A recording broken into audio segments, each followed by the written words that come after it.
सहाफियां दी जबरी बरतरफी ते मुआशी कतलेआम दे खिलाफ आरयूजे दी काल उत्ते इस्लामाबाद प्रेस क्लब दे सामने परवां एहतजाज किया गया।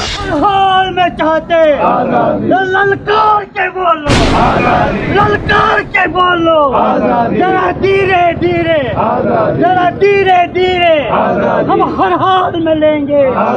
एहतजाज दी क़यादत PFUJ दे सदर अफजल भट्ट होरा की थी। हम पहले भी कह चुके हैं, PFUJ ये अनाउंस कर चुकी है कि मौजूदा जो मुआशी कत्ल की लहर है ये पाकिस्तान में अनअनाउंस सेंसरशिप का तसलसल है। सहाफियां दे हकूक लई इस लड़ाई विच इस्लामाबाद प्रेस क्लब दे सदर तारिक चौधरी ते सैकटरी शकील अंजम हुरी भी शामिल सन। उन्हां रावलपिंडी यूनियन ऑफ जर्नलिस्ट दी क़यादत दे मोढे नाल मोढा ला के ये जंग लड़न दा ऐलान कीता। NPA दा वफद भी मुदस्सर इकबाल भट्ट होरां दी क़यादत विच मुज़ाहरे च शरीक रहा। भाई 5 लाख वाले बंदे तो फारिग नहीं किया जा रहा ते 12,000 वाले बंदे फारिग किया जा रहा।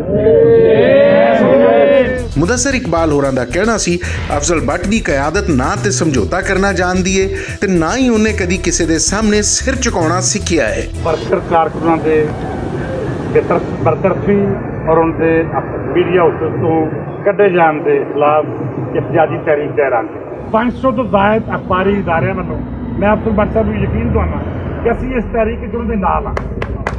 सहाफी बरादरी लई इस्लामाबाद प्रेस क्लब ते PFUJ दियां खिदमात मिसाली ने। हम नहीं मानते, हम नहीं मानते।